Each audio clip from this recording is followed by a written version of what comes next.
তাই তিনি বলেন ওয়ালাউ তাকাওয়ালা আলাইনা বা'দাল আকাবিল, আমার নবী যদি নিজের থেকে বানিয়ে কোন কথা যদি কোরআনের ভিতরে আমার নামে চালাই দিতেন, আমি আল্লাহ রাব্বুল আলামিন আমার নবীর ডান হাতকে চেপে ধরতাম আর তার কণ্ঠ নালীকে আমি আল্লাহ রাব্বুল আলামিন কেটে ফেলে দিতাম। তিনি যা বলেছেন সব কার কথা? আল্লাহ পাকের কথা। তিনি হচ্ছেন গোটা বিশ্বের সর্বশ্রেষ্ঠ চরিত্রের আধার। তার চরিত্রের সার্টিফিকেট আল্লাহ পাক দিচ্ছেন। চরিত্রের সার্টিফিকেট কে দিলেন? আল্লাহ পাক দিয়েছেন। কোরআনে কারীমের মধ্যে আল্লাহ রাব্বুল আলামিন বলেন ওয়া ইন্নাকা লাআলা খুলুকিন আযীম, নবী হে আপনি হচ্ছেন পুত পবিত্র চরিত্রের উপরে প্রতিষ্ঠিত। সুবহানাল্লাহ ওয়া বিহামদিহি, আপনি শ্রেষ্ঠ চরিত্রের উপরে প্রতিষ্ঠিত। দেখুন রাসূল করিম সাল্লাল্লাহু আলাইহি ওয়াসাল্লাম নবুয়ত পাওয়ার পর যখন তিনি ঘরে প্রবেশ করেছেন, সর্বপ্রথম হযরত জিবরাইলের সঙ্গে জীবনের প্রথম দেখা, ভয় পেয়েছেন, শরীরে জ্বর এসেছে এবং হযরতে খাদিজাকে গিয়ে বলছেন যে আমাকে ঢেকে দাও, আমি ভয় পেয়েছি। হযরতে খাদিজাতুল কুবরা রাদিয়াল্লাহু তাআলা আনহা তিনি রাসূলকে বলছেন আবুল কাসেম, হে কাসেমের পিতা, আপনার ভয় পাওয়ার কোনো কারণ নাই, আপনাকে জিন বা শয়তান কোনো অনিষ্ট করতে পারে না, কারণ আপনি এতিমদেরকে মিসকিনদেরকে খেতে দেন, আপনি বিধবাকে আশ্রয় দেন, আপনি প্রতিবেশীর হক আদায় করেন, আপনি আত্মীয়দের হক আদায় করেন। কি সার্টিফিকেট দিচ্ছেন? স্ত্রী তো স্বামীর জন্য ভালোবাসা দিতে পারে, মহব্বত দিতে পারে, জান দিতে পারে, কিন্তু ঈমান তো আনতে পারে না। ঈমান আনা তো এত সহজ ব্যাপার না। কিন্তু রাসূল করিম সাল্লাল্লাহু আলাইহি ওয়াসাল্লাম যখন তাকে তাওহীদের দাওয়াত দিলেন, রিসালাতের দাওয়াত দিলেন এবং বললেন আমি নবী, হযরত খাদিজা এক মুহূর্ত দেরি করেননি। হযরতে খাদিজা তার কাছে রাসূলুল্লাহ যখন রিসালাতের দাওয়াত পেশ করলেন, সঙ্গে সঙ্গে হযরত খাদিজা পড়ে নিলেন লা ইলাহা ইল্লাল্লাহু মুহাম্মাদুর রাসূলুল্লাহ। জোরে জোরে পড়েন লা ইলাহা ইল্লাল্লাহ, লা ইলাহা ইল্লাল্লাহ।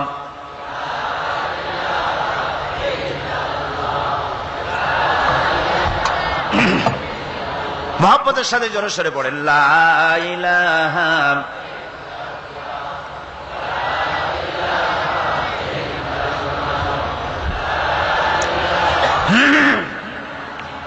লা ইলাহা ইল্লাল্লাহু মুহাম্মাদুর রাসূলুল্লাহ। আমার বন্ধুগণ, রাসূল করিম সাল্লাল্লাহু আলাইহি ওয়াসাল্লামের উপরে স্ত্রী ঈমান আনলেন। খাদেম ছিলেন হযরত যায়েদ। খাদেম তো তার প্রভুর জন্য জান দিতে পারে, মাল দিতে পারে, মহব্বত করতে পারে, সব পারে। খাদেম ঈমান আনতে পারে না, যেহেতু খাদেমের কাছে তার সাহেবের ইনস এন্ড আউট, তার ভেতর বাইরে সবকিছুই পরিষ্কার থাকে। হযরত রাসূলের খাদেম ছিলেন হযরত যায়েদ। হযরত যায়েদ তার উপরে যখন 15 বছর খাদেম ছিলেন রাসূলুল্লাহ, হুজুর যখন তার কাছে দাওয়াত পেশ করলেন, যখন রিসালাতের দাওয়াত পেশ করলেন, তাওহীদের দাওয়াত দিলেন, খাদেম যায়েদ একটু চিন্তা করলেন না, সাথে সাথে পড়লেন লা ইলাহা ইল্লাল্লাহু মুহাম্মাদুর রাসূলুল্লাহ। রাসূলের বন্ধু ছিলেন হযরত আবু বকর সিদ্দিক রাদিয়াল্লাহু তাআলা আনহু। 20 বছরের বন্ধু। কত বছরের বন্ধু? 20 বছর। 20 বছর বসে একজন বন্ধু আর একজন বন্ধুকে চিনতে মোটেই কিছু বাকি থাকে না। হযরত আবু বকর রাদিয়াল্লাহু তাআলা আনহু তার কাছে যখন রাসূলুল্লাহ নবুয়তের দাওয়াত পেশ করলেন, হযরতে আবু বকর রাদিয়াল্লাহু তাআলা আনহু এক মুহূর্ত দেরি করেন নাই, বলেছেন আপনার চরিত্র নবুয়তের চরিত্র আগেই বুঝতে পেরেছি, সাধারণ মানুষের চরিত্র এমন হতে পারে না। তিনিও কালেমা পড়ে মুসলমান হয়ে গেলেন। সাহাবায়ে কেরাম রাসূলের প্রতি এই মহব্বত, এই শ্রদ্ধা তারা পোষণ করেছেন। নবী তার চরিত্র দিয়ে মানুষের সামনে নিজেকে প্রকাশ করেছেন। তার চরিত্র দুই রকম ছিল না, চরিত্র একরকম ছিল। ব্যক্তিগত চরিত্র আর পারিবারিক চরিত্র দুই রকম না। তার ব্যক্তিগত যে চরিত্র ওইটাই ছিল তার ঘরের চরিত্র, যেটা ছিল ঘরের সেটাই ছিল বাইরের। হযরত আয়েশা সিদ্দিকা রাদিয়াল্লাহু তাআলা আনহা সাহাবীদের প্রশ্নের জবাবে বলেছেন রাসূলের চরিত্র হচ্ছে কোরআন। রাসূলের চরিত্র কি? কোরআন। রাসূলুল্লাহ এই পৃথিবীতে কেন আসছেন? আসার কারণ হলো তিনি হচ্ছেন আদর্শ। আল্লাহর নবী বলেছেন লাকাদ কানা লাকুম ফি রাসূলিল্লাহি উসওয়াতুন হাসানা, তোমাদের জন্য গ্রহণযোগ্য মহত্তম আদর্শ হতেছে তোমাদের রাসূল। তোমাদের রাসূলের ভিতরেই তোমাদের আদর্শ রয়েছে। তার কাছ থেকে তোমরা আদর্শ গ্রহণ করো। তিনি এতিমের আদর্শ, শিশুর আদর্শ, কিশোরদের আদর্শ, যুবকের আদর্শ, তরুণের আদর্শ, বৃদ্ধের আদর্শ, পিতার আদর্শ, নানার আদর্শ, স্বামীর আদর্শ, সেনাপতির আদর্শ, শ্রমিকের আদর্শ, রাষ্ট্রপ্রধানেরও সকলের জন্য আদর্শ। যেই যুগে বেহাপনার উলঙ্গপনা দিয়েছিল সমাজ ভর্তি, আল্লাহর ঘর তাওয়াফ করে নারী আর পুরুষেরা উলঙ্গ হয়ে, সেই যুগে রাসূলুল্লাহ যখন কাবা শরীফ রিকনস্ট্রাকশন হচ্ছিল, পুনর্নির্মাণ হচ্ছিল, তখন তিনি বহন করছিলেন পাথরগুলি মাথায় করে। তার চাচা তাকে বললেন, তোমার তো বড্ড কষ্ট হচ্ছে, তুমি এখন এইটাকে ঘাড়ের উপরে, লুঙ্গিটা খুলা ঘাড়ের উপরে রেখে তারপর এটা বহন করো। হুজুর যখন লুঙ্গির গিরায় হাত দিয়েছেন খুলবেন এই চিন্তা করে ঘাড়ের উপরে রেখে পাথর বহন করবেন, লুঙ্গির গিটে হাত দিয়েছেন, খোলেন নাই। লুঙ্গির গিটের উপরে হাত রেখে তিনি চিন্তা করলেন, এতগুলি লোকের সামনে কাপড়টা খুললে পরে কি শরম হবে। কাপড় তো খোলেনি নাই, শুধু খুললে পরে কি লজ্জা হবে। এই আগাম শরমের অনুভূতিতে মুহাম্মদ সাল্লাল্লাহু আলাইহি ওয়াসাল্লাম বেহুশ হয়ে জমিনের উপরে পড়ে গেছেন। আদর্শ কাকে বলে? শিশুর আদর্শ, কিশোরের আদর্শ, স্বামীর আদর্শ, পিতার আদর্শ, নানার আদর্শ, গোটা পৃথিবীর সমস্ত মানুষের আদর্শ রাসূল করিম সাল্লাল্লাহু আলাইহি ওয়াসাল্লাম। তার কাছে তিনি স্ত্রীদের আদর্শ ছিলেন, তিনি নানার আদর্শ ছিলেন। ইমাম হোসাইনকে তিনি কোলে নিচ্ছেন, ঘাড়ে উঠছে বাচ্চা, বুকের উপরে উঠছে। একজন সাহাবী বলছেন, হুজুর বাচ্চা পেলে আপনি এত আদর করেন, আমার তো ৬-৭টা ছেলে মেয়ে, আমি মোটে কোলেও নি না, আর জীবনে একবার সুমাও খাই না, আমার মোটে ইচ্ছাই করে না। হুজুর বললেন, আল্লাহ যদি তোমার দিলের মধ্যে রহম পয়দা না করেন তো আমি কি করতে পারি। হুজুর বাচ্চাকে নিয়ে আদর করছেন। ইমাম হোসাইনকে বলছেন, হোসাইন কে বড় বলো তো, তুমি বড় না আমি বড়? হোসাইন বলছেন, নানাজি আমি আপনার থেকে বড়। আশ্চর্য কথা, তুমি আমার থেকে বড় কিভাবে? হোসাইন বলছেন, নানাজি বলুন তো আপনার পিতার নাম কি? হুজুর বলছেন, আমার পিতার নাম আব্দুল্লাহ। হোসাইন বলছেন, এই আব্দুল্লাহ এই পর্যন্তই শেষ, আপনি তো আমার পিতার মতো পিতা পান নাই, আমার আব্বার মতো আব্বা আপনার আছে।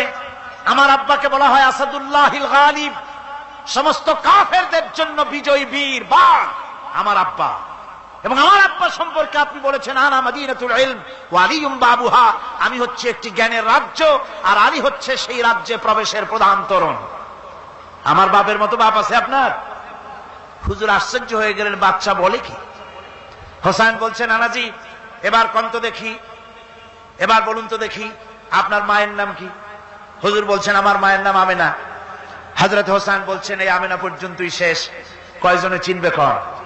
আমার মায়ের মতো একটা মা আপনার আছে? আমার মায়ের মতো একটা মা আপনি পেয়েছেন? আমার মাকে চেনেন? আমার মা হচ্ছেন জান্নাতের সাইয়্যিদাতুন নিসা, জান্নাতের সমস্ত মহিলাদের সরদারিনী আমার মা ফাতিমাতুজ জাহরা রাদিয়াল্লাহু তাআলা আনহা। আমার মায়ের মতো একটা মা আপনি পেয়েছেন? হোসেন বলছেন, নানাজি আরো বলবো নাকি? কয় হ্যাঁ বলো। বলছেন, নানাজি এবার কোন তো দেখি আপনার নানার নাম কি? হুজুর বলছেন, আমার নানার নাম আব্দুল ওয়াহাব। হোসেন বলছেন, এবার আপনি মানুষের কাছে জিজ্ঞেস করেন কয়জন এই আব্দুল ওয়াহাব রয়েছেন? আপনি কি আমার নানার মতো একটা নানা পেয়েছেন? আমার নানাকে আপনি জানেন? আমার নানা সাইয়্যিদুল মুরসালিন, আশরাফুল আম্বিয়া, রাহমাতুল লিল আলামিন, বিশ্বনবী জনাবে মুহাম্মদ রাসূলুল্লাহ সাল্লাল্লাহু আলাইহি ওয়াসাল্লাম।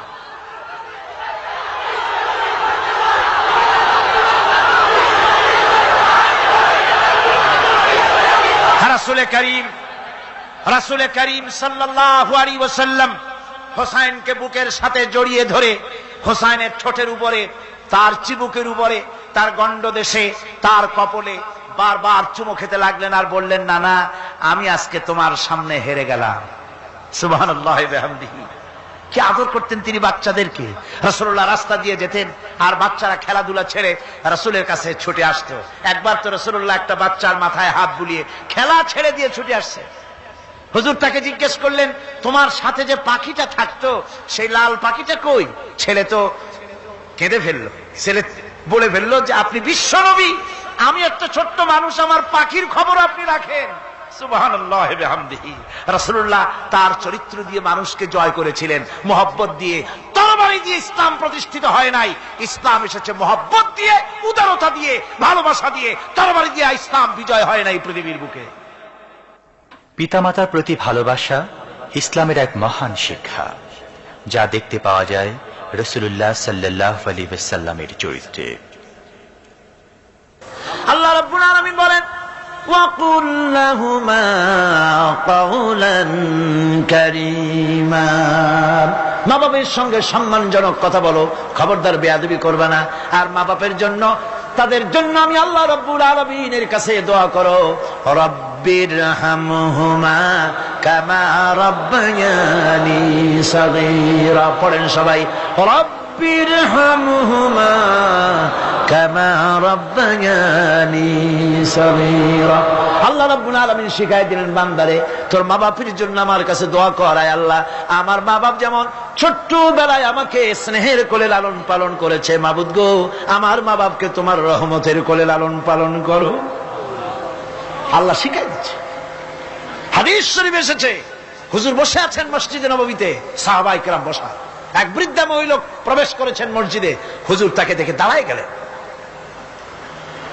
মহিলা আসার পর নবীজি নিজের গায়ের চাদর বিছিয়ে দিলেন। মহিলা চলে যাওয়ার পর সাহাবায়ে কেরাম জিজ্ঞেস করলেন, হুজুর একজন সাধারণ মেয়ে লোকের জন্য হুজুর নিজের চাদর বিছাইলেন, বুঝলাম না ফজিলত কি, চিনলাম না মেয়ে লোকটাকে। হুজুর বলেন, সাহাবীরা চাদর তো ভালো, হক তো আদায় করতে পারি নাই, চিনতে পারো নাই, তোমরা বুঝতে পারো নাই। আমি দুনিয়া আসার পর আমার মায়ের দুধ আমার কিসমতে তেমন হয় নাই, আমি আমার মায়ের যত্ন তেমন পাই নাই, স্নেহ আদর তেমন পাই নাই। যার বুকের দুধ খাইয়া, যার কোলে কাখে চড়ে আমি বড় হয়েছি, ইনি আমার সেই দুধ মা হযরতে হালিমাতুস সাদিয়া। বন্ধুরা, মা যদি বেঁচে থাকে, রাত্রে বাড়ি গিয়ে পায়ে ধরুন, বলেন মা অন্যায় করেছি, জীবনে বহু বেয়াদবি করেছি, আমারে মাফ করে দাও। বিশ্বাস করুন, মা বাপের যদি খেদমত করেন, মা বাপ যদি রাজি থাকে, রিজকে, খাদ্যে, টাকায়, ইজ্জতে জীবনেও কষ্ট হবে। তার প্রকৃষ্ট উদাহরণ। আমার ভাইয়েরা, বিপদে অবিচলতা আমাদেরকে পয়গম্বরেরা শিক্ষা দান করেছেন। আমরা দেখতে পেয়েছি বিশ্বনবী জনাবে মুহাম্মদুর রাসূলুল্লাহ সাল্লাল্লাহু আলাইহি ওয়াসাল্লাম হিজরতের রাত, কাফেরেরা চতুর্দিকে দাঁড়ানো। হযরত জিবরাইল এসে বলেন, ইয়া রাসূলুল্লাহ, হে কাফেরেরা চতুর্দিকে ঘিরে দাঁড়িয়েছে, গভীর রাত, এখন হাতে তাদের তরবারি, সকাল হলে পরেই তারা আপনাকে মেরে ফেলে দিবে, তাড়াতাড়ি ওঠেন, মদিনার দিকে চলে যান। আল্লাহ নবী ঘুমের থেকে জেগে হযরত আলীকে ডেকে বলেন, আলী, আল্লাহ অর্ডার করেছেন আমি মদিনায় চললাম, আমার বিছানার পরে আমার চাদর গায়ে দিয়ে শুয়ে থাকো। হযরত আলী বলেন, আল্লাহর হাবিব, আপনার চাদর গায়ে দিয়ে ঘুমিয়ে থাকবো, সকালবেলায় কাফির বেঈমানেরা আপনার বিছানার পরে আপনার চাদর গায়ে দেওয়া অবস্থায় আমি আলীকে তারা মুহাম্মদ মনে করবে, আর আমি আলীকে নবী মনে করে তারা তাদের তরবারি দিয়া কেটে কেটে টুকরা টুকরা করে আমারে বিদায় করে দেবে দুনিয়া থেকে। এতটুকুনো পরোয়া করি না, বরং আমার দিলের মধ্যে এটাই তৃপ্তি থাকবে যে আমি আলীর জীবনের বিনিময় আল্লাহর হাবিব দুনিয়ায় বেঁচে আছেন। নবীজি ঘরের থেকে বেরোলেন, চতুর্দিকে কাফেরেরা দাঁড়ানো।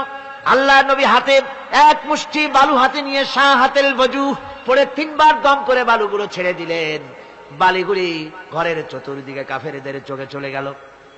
পরবর্তী সময় রব্বুল আলামিন ডেকে বলেন, নবীরে, বালি যখন নিক্ষেপ আপনি করেছিলেন, ধুলাগুলি আপনি তো শুধু নিক্ষেপ করেছিলেন, কিন্তু চতুর্দিকে কাফেরদের চোখে গেল কেমনে?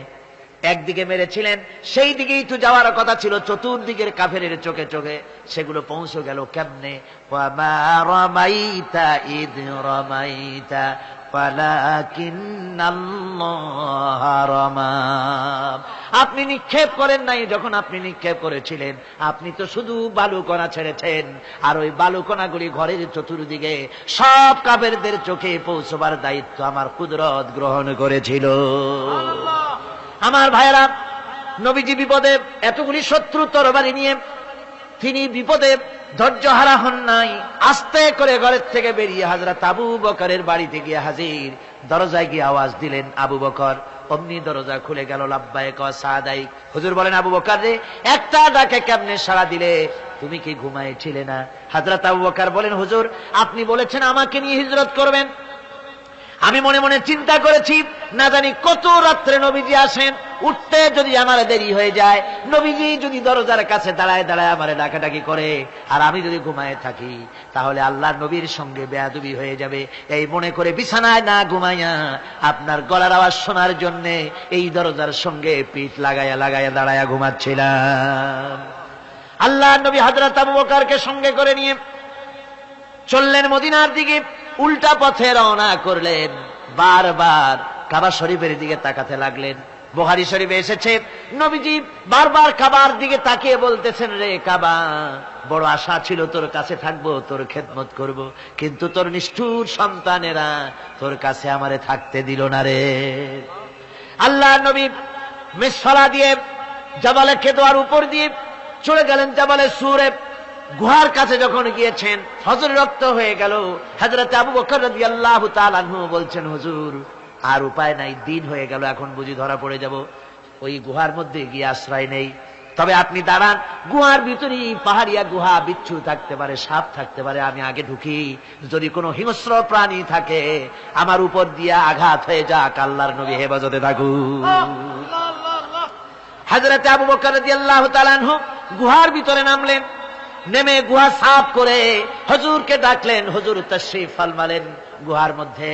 হুজুর বলেন, আবু বকর, হেঁটে হেঁটে কষ্ট হয়ে গেছে, তুমি বসো, তোমার উরুর উপরে মাথা রেখে আমি একটু ঘুমায়ে যাই। আল্লাহর হাবিব ঘুমায় গেলেন। হযরত আবু বকর লক্ষ্য করে দেখেন চতুর্দিকে অনেকগুলি গর্ত দেখা যায়। এই গর্ত থেকে সাপ আসতে পারে, বিচ্ছু আসতে পারে মনে করে নিজের গায়ের চাদর ছিঁড়ে ছিঁড়ে গর্তগুলি বন্ধ করা শুরু করে দিলেন। কয়েকটা গর্ত বন্ধ করার মতো চাদর আর নাই, পাও দিয়ে চেপে ধরলেন। এক পাহাড়িয়া বিষধর সাপ বেরোবার জন্য চেষ্টা করে বেরোবার পথ খুঁজে নিয়ে পেয়ে হযরত আবু বকরের পায়ের উপরে দংশন করেছে। বিষের যন্ত্রণায় হযরত আবু বকরের চোখ থেকে পানি দরদর করে পড়ছে। রাসূলুল্লাহর ঘুম ভেঙে গেল। আল্লাহ নবী তাকিয়ে বলেন, আবু বকর, চোখে পানি কেন? বাড়ির কথা বুঝি মনে পড়ে গেছে? হযরত আবু বকর বলেন, ইয়া রাসূলুল্লাহ, আল্লাহর নামে কসম করে বলি, যেই দিন আমি ঈমান এনেছি ওই দিন থেকে আমার মা বাপ, আমার কোলে আমার সন্তান, আমার স্ত্রী, আমার জায়গা জমি, ঘর বাড়ি, এমনকি আমার নিজের আত্মার চাইতে হুজুর আপনারে ভালোবাসি বেশি। তাহলে কাঁদো কেন? হযরত আবু বকর বলেন, হুজুর, বাড়ির জন্য কাঁদি না, ছেলেপেলের জন্য কাঁদি না, সাপে দংশন করেছে, যন্ত্রণায় কাঁদতেছি। আল্লাহ নবী সঙ্গে সঙ্গে মুখ থেকে থুতু বার করে যন্ত্রণার জায়গায় লাগাই দিলেন। সঙ্গে সঙ্গে যন্ত্রণা বন্ধ হয়ে গেল। হুজুর বললেন, আবু বকর, প্রথম যখন তোমার এই আঘাত করেছিল সাপে, আমাকে কেন তাড়াতাড়ি বলো নাই? এতক্ষণ তো তোমার কষ্ট হতো না। হযরত আবু বকর বলেন, ইয়া রাসূলুল্লাহ, ওটা তো সাপে কাটার যন্ত্রণা, ওই যন্ত্রণায় আমার রক্ত জ্বলতেছে, যন্ত্রণায় যন্ত্রণায় আমার কলেজাটা যদি ফেটেও যেত, আল্লাহর হাবিব আরাম ফরমাচ্ছিলেন, আমি তাকে আরামে বিঘ্ন ঘটাতে পারতাম না। আমার ভাইয়েরা, হযরত আবু বকর, হযরত রাসূল দুজন বসে আছেন। এমনি সময় কাফের বেঈমানেরা খুঁজতে খুঁজতে জায়গা মতো এসে গেছে। একজনে বলে ভিতরে আছে, আর একজনে বলে নাই। পায়ের যদি থাকবে তাহলে মাকড়সায় জাল বুনালো কি করে, পাখি ডিম পেড়ে বসে আছে কি করে, তাদের সন্দেহ হতে লাগলো। এর মধ্যে নাই একজন বলে আছে, আর একজন বলে নাই। হযরত আবু বকর ভয়ের চোটে কেঁদে ফেলেছেন, হুজুর আর উপায় নাই। এই যে অবস্থা, এই অবস্থার ভিতরে, এই অবস্থার ভেতরেও আল্লাহ নবী এতটুকুন ঘাবড়ে যান নাই। শত্রুরা তরবারি নিয়ে এসেছে, সুযোগ পেলে একটু তাকালি দেখতে পাবে, তুলে মেরে ফেলে দেবে। আল্লাহর হাবিব মোটেই ধৈর্য হারালেন না, এতটুকুন হতাশ হলেন না। আল্লাহ পাকের হাবিব তার সাথীকে কি বললেন? তখন কোরআনে কারীম সূরা তাওবার মধ্যে আল্লাহ তা উদ্ধৃত করেছেন মুমিনদের জন্য, ইযহুমা ফিল গার ইয ইয়াকুলু লিসাহিবিহি লা তাহজান ইন্নাল্লাহা মা'ানা। ও আমার সাথী, ও বন্ধু, ভয় করো না, চিন্তা করো না, আমরা মাইনরিটি নই, আমরাই মেজরিটি। তার কারণ আল্লাহ আমাদের সাথে আছেন। সুবহানাল্লাহ। রাসূলুল্লাহ সাল্লাল্লাহু আলাইহি ওয়াসাল্লাম অত্যন্ত সাদাসিধে জীবন যাপন করতেন। হিজরত করে মদিনায় গিয়ে ইসলামী রাষ্ট্র কায়েম করার পরও তার দায়িত্বটা কাটেনি। হাদিসে এসেছে সে কথা। হযরত আবু হুরায়রা রাদিয়াল্লাহু তাআলা আনহু বলেন, আমি রাসূলুল্লাহর কাছে গেলাম, হুজুরকে গিয়ে সালাম করলাম। আল্লাহর নবী সালামের জবাব দিলেন, কিন্তু দেখতে পেলাম মুখ নড়ে, আওয়াজ বেরোলো না। কারণ কি? কাছে গিয়ে দেখি নবীজি ক্ষুধার যন্ত্রণায় কথা বলতেছেন, আওয়াজ বেরোতেছে না। এত ক্ষুধা লেগেছে আল্লাহর নবীর। 2-4 দিন চলে গেছে, খাবার নাই। রাসূলুল্লাহ সমস্ত গনিমতের মাল, যাকাত সদকার মালগুলি, খাদ্য দ্রব্যগুলি দুহাতে বিতরণ করেছেন। নিজের পেটে খাবার নাই, মানুষকে দিতেছেন। দিতে দিতে এশার নামাজ পড়ে নবীজি ঘরের মধ্যে প্রবেশ করে হযরত আয়েশা সিদ্দিকা রাদিয়াল্লাহু তাআলা আনহাকে ডেকে বলেন, আয়েশা রে, সারাদিন কষ্ট করেছি, দারুণ ক্ষুধা লেগেছে, তাড়াতাড়ি করে কিছু খাবার আমারে এনে দাও। হযরত আয়েশা হুজুরের ক্ষুধার্ত শ্রান্ত ক্লান্ত চেহারার দিকে তাকাইয়া হযরত আয়েশা কেঁদে ফেলেছেন। হযরত মা আয়েশা কাঁদেন আর বলেন, ইয়া রাসূলুল্লাহ, হে আল্লাহর নামের কসম করে বলি, আমি আয়েশার ঘরে কোনো পানি ছাড়া কোনো খাবার নাই। এই ছিল রাসূলের আদর্শ। হাদিস শরীফে এসেছে, আল্লাহর নবী বলেন, তোমরা যদি রাষ্ট্রীয় ক্ষমতায় যাও, বাড়ি না থাকলে সরকারি খরচ একটা বাড়ি নিতে পারো। তোমার যদি যানবাহন না থাকে, সরকারি খরচে যানবাহন নিতে পারো। ছেলে মেয়ের কাপড় চোপড়, লেখাপড়া, শিক্ষা চিকিৎসার জন্য যদি না থাকে, তাহলে তুমি সরকার থেকে নিতে পারো। কিন্তু এর থেকে এক চুল পরিমাণ যদি পাও বাড়াও, সরকারের মাল জনগণের মাল, এর থেকে প্রয়োজনের বাইরে যদি তুমি নিজের জন্য নিতে থাকো, কিয়ামতের দিন আল্লাহর দরবারে চোরের কাতারে তোমারে দাঁড়ানো লাগবে। দুনিয়ায় যত সম্মান পাও না কেন, কিয়ামতে আল্লাহর দরবারে কিসের কাতারে দাঁড়াবে? চোরের কাতারে দাঁড়াতে হবে। রাসূল পাক সাল্লাল্লাহু আলাইহি ওয়াসাল্লাম এমন এক সমাজ কায়েম করেছিলেন। আমার হতাশাগ্রস্ত ছাত্ররা, যেসব ছাত্ররা সমাজতন্ত্র তোমরা করো, যারা সমাজতন্ত্র করতে হতাশাগ্রস্ত হয়েছে, এখন যাব কোথায় বলে হতাশ হয়ে গিয়েছো তোমরা, আমরা তোমাদেরকে দাওয়াত দেই, কোরআনের মাহফিল থেকে দাওয়াত দেই, ফিরে আসো। হতাশ হওয়ার কোনো কারণ নাই। লেনিন মরার, ও মরে গেছে। কাল মার্কস মরার, মরে গেছে, পচে গেছে, গলে গেছে, দুনিয়া থেকে শেষ হয়ে গিয়েছে। আল্লাহর নবীর নেতৃত্ব, সূর্য যতদিন উঠবে আর ডুববে, নবীজির নেতৃত্ব শেষ হবে না। ওই নেতৃত্বে আসো, রাসূলের নেতৃত্ব মেনে নাও, কোরআনের শাসন মেনে নাও, তাহলেই শান্তি পাবে তোমরা।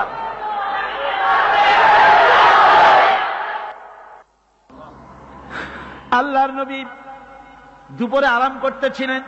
হযরত ওমর বলেন, আমি দেখতে গিয়েছিলাম রাসূলুল্লাহকে, আমি যাই সালাম দিলাম, হুজুর উঠে বসলেন। আমি দেখি খেজুরের পাতা দিয়া বুনানো দড়ি, সেই দড়ি দিয়া বুনানো খাটিয়া এখনো মক্কা মদিনায় আছে, যারা হজ করতে গেছেন দেখেছেন। ওই দড়ি দিয়া বুনানো খাটিয়া, ওর উপরে তোশক নাই, বিছানার চাদর নাই, নিজের হাত মোবারক মাথার তলে দিয়া রাসূল শুয়ে আছেন।